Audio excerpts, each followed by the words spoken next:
Hi guys, this is Andrei. Welcome to today's Marketing Innovation Podcast. Today we will discuss the importance of voice SEO and how this is being different from the classic SEO that we are all accustomed to, and what brands should do today in order to make sure that they will be successful in the next couple of months when voice is going to pick up and new opportunities will arise. Today on the show we have Roland as well, our voice specialist, and we will debate this subject together.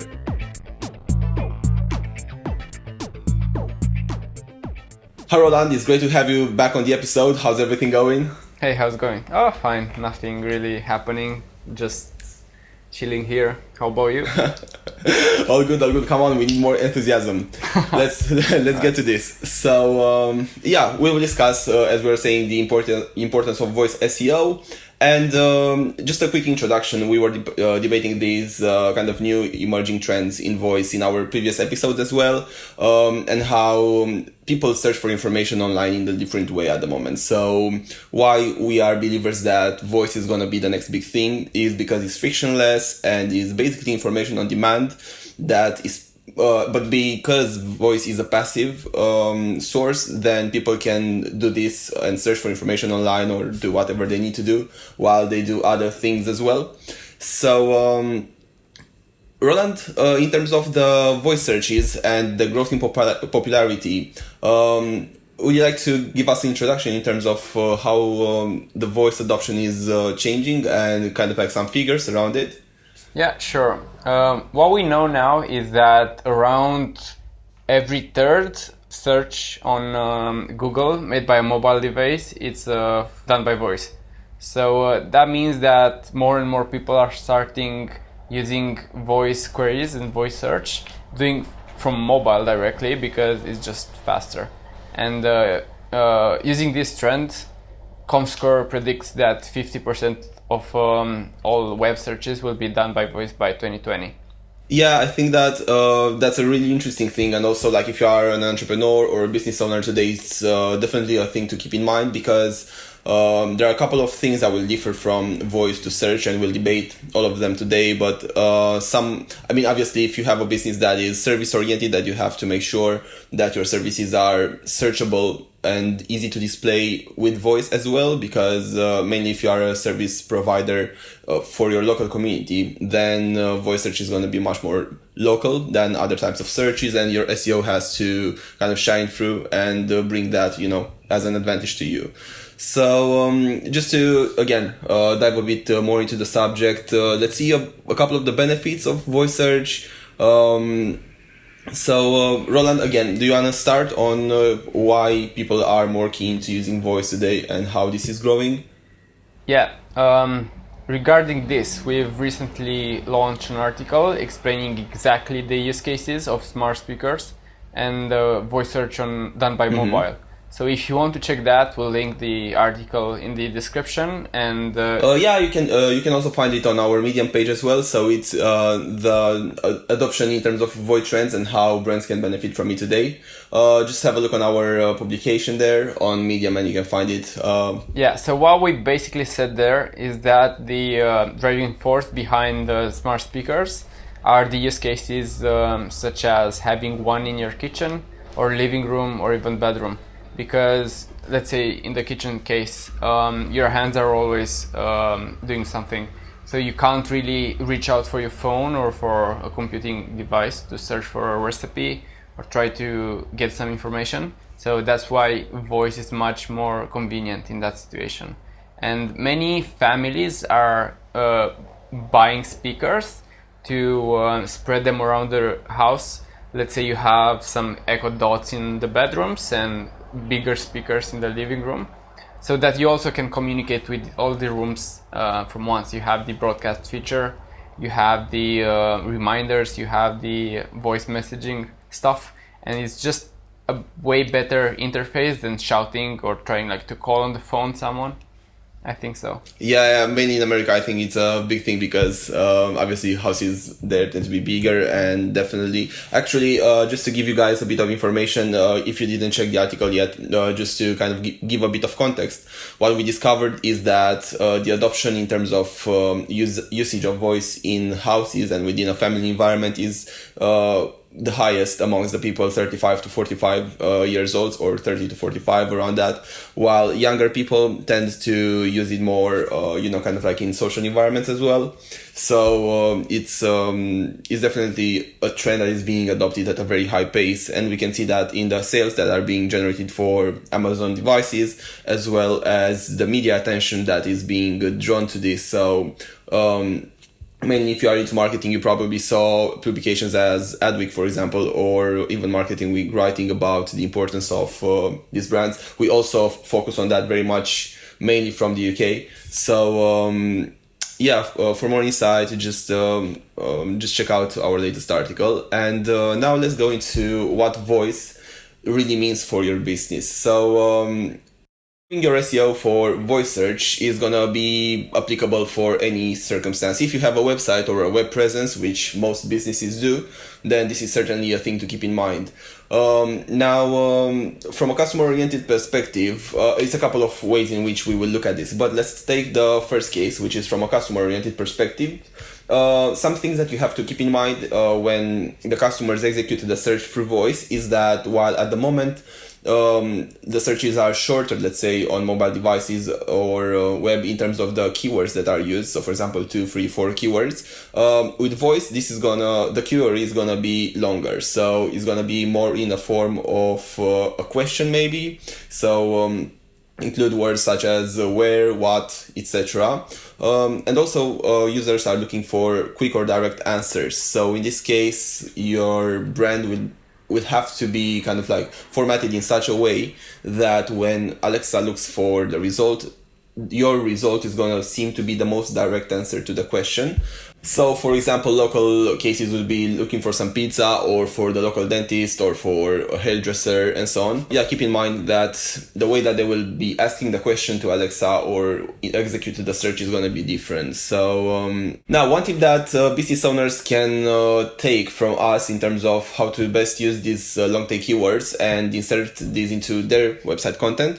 This should be probably used at the beginning of your meta tags and your description in the meta tags, as well as on the top of the pages when kind of like at the moment you have the SEO and the meta data for Google to search. Make sure that this is worded in such a way that is much more verbalized. So it's like you were answering a question from Alexa, let's say, or from the customer through Alexa. Okay, now let's take them one by one and see exactly in detail what you should do as a business owner or a marketeer to ensure that your products and services are correctly optimized for SEO. So Roland, do you want to help us a bit in terms of this transformation in the query length? So how are they kind of getting longer at the moment? Sure.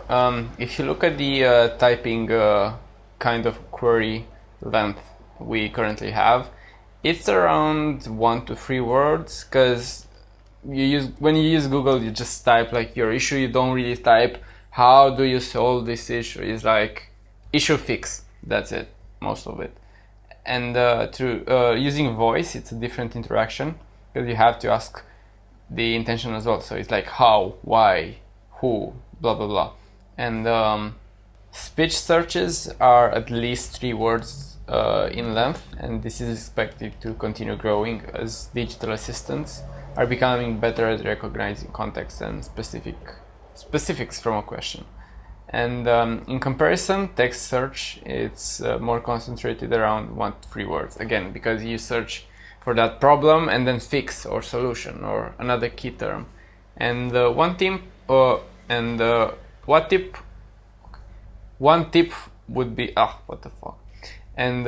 one tip would be for businesses to try to find the best long tail keywords to insert into their content, preferably at the beginning of the product or service description.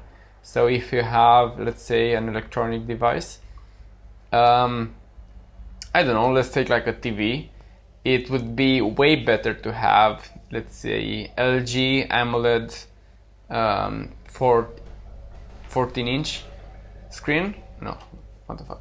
LG AMOLED 40-inch TV screen, rather than having that like LG 125K blah blah blah, these like huge code that is undecipherable by users through voice. Look at Facebook, look at Apple, how they name their devices, and you can super easily recognize what is what because they did it so well, and you can understand like what iPhone is the latest one and what is not. But with TV monitors with PC monitors or TVs, you can't really understand this kind of stuff. So yeah, try like to make everything more natural and give names instead of having codes. What do you think?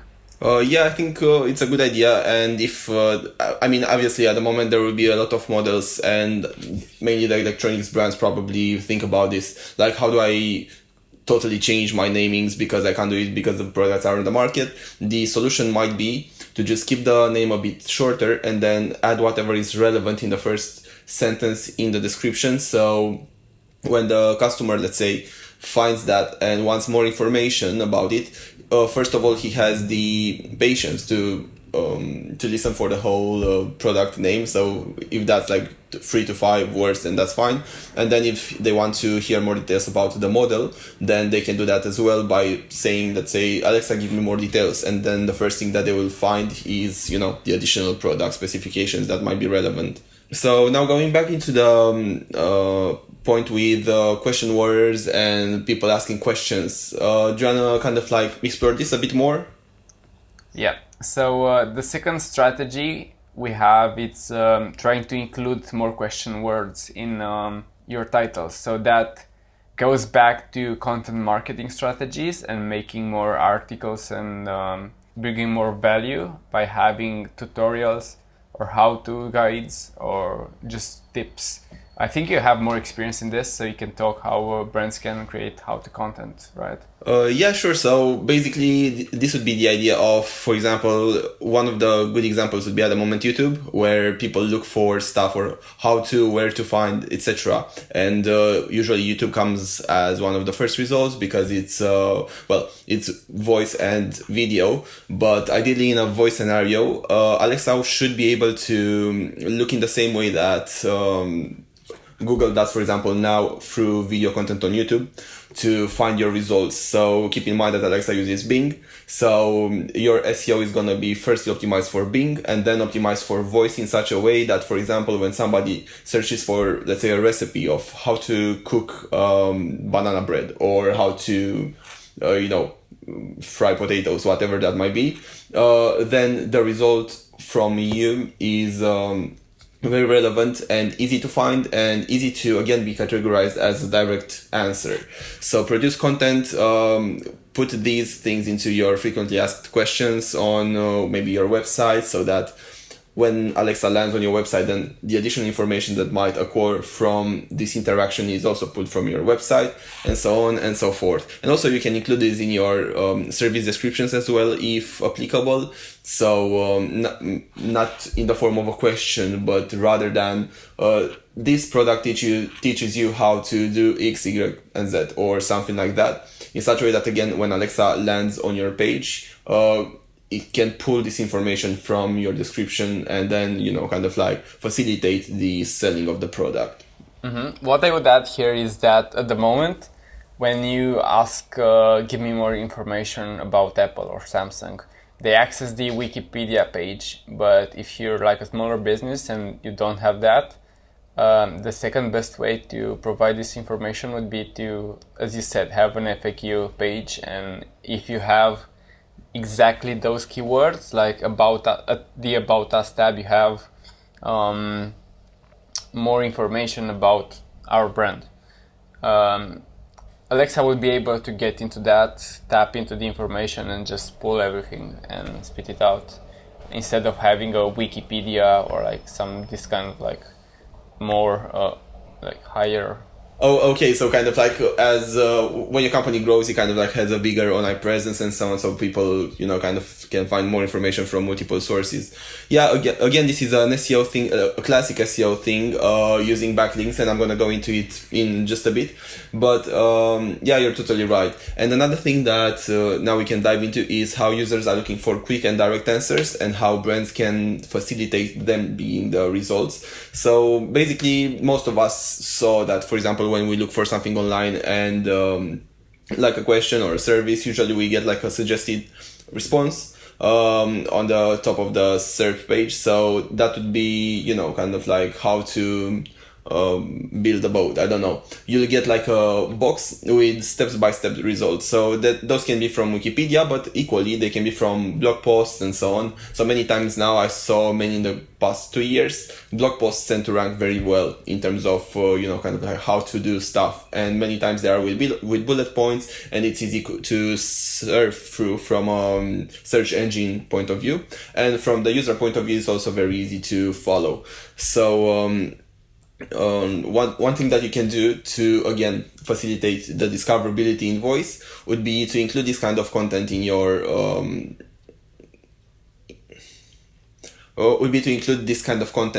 in your website, so that when if you can on the main page, then that's amazing. If not, on your blog, which is on your website, in order for Alexa or Google to be able to pull these results and read them out loud to the user that is looking for them. So make sure you are straight to the point and you are answering these questions that the users might have.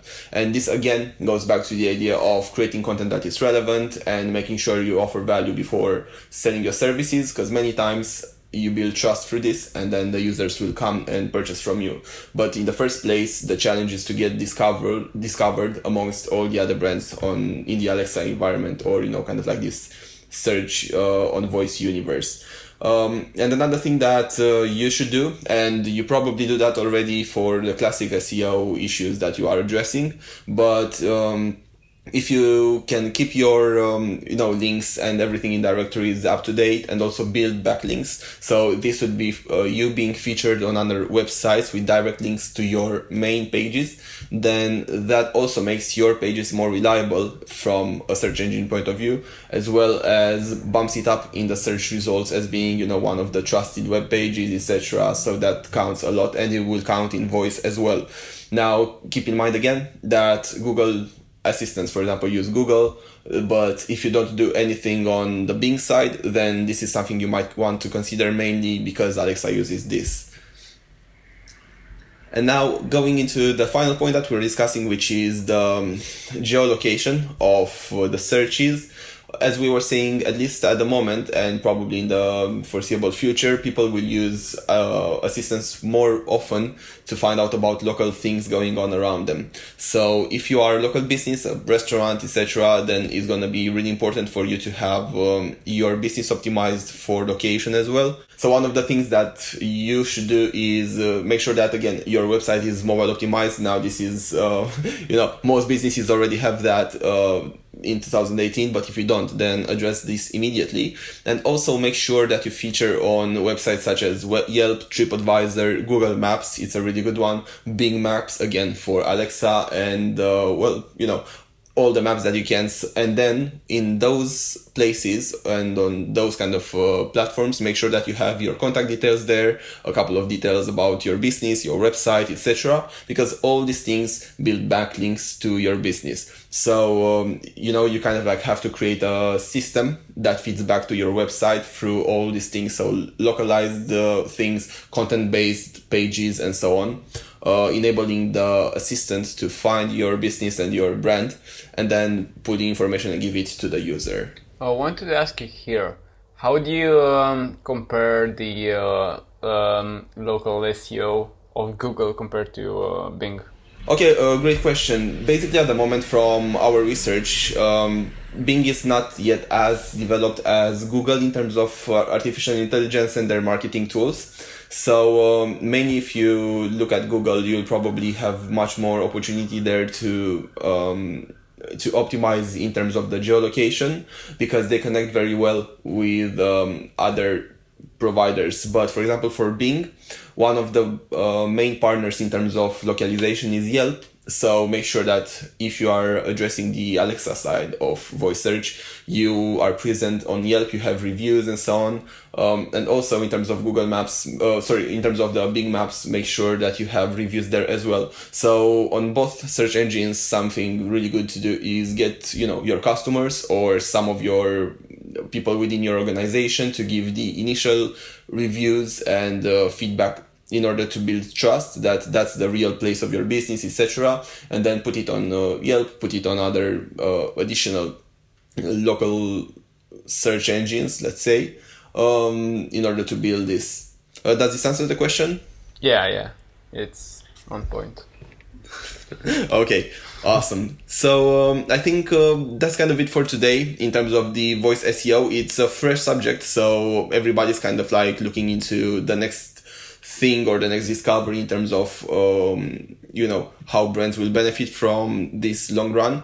But also I believe that the voice assistants also are in development at the moment in terms of their own optimization. So if you do these kind of things that we discussed about today, you are already 10 steps ahead of the competition. Like there's so many use cases of big companies that are not doing this right, that you'll be able to kind of step up and be the first in line, let's say, with minimum effort really. So these things optimized right will probably take you just a couple of days. Again, if you need any help, you know where to find us. Write us at hello@marketiu.com or on our social platforms, and we'll be happy to explore this with you. So to make sure that we provide you with a bespoke support for your business. But overall, the innovations and adoption in voice search open new amazing opportunities for brands to be found and purchased by possibly new target markets. So in this context, preparation in advance is key to ensure that your brand will be the innovative leader as we discussed. Until next time, I think that was it. Roland, do you feel we should add a bit more on this, or shall we wrap it up? I would say, as you said, it's a new field now, so we are still trying to make the UI and UX of this whole thing. My advice would be just continue learning, continue researching ways of using this platform, because at the moment it's not clear exactly. So new methods, new strategies might come up really, really unexpectedly. Okay guys, so thank you very much again for being with us today. Roland, thank you very much for your input and support as well. It's great to have you on the show. And until next time, rock it and see you in the next episode. Have a nice one.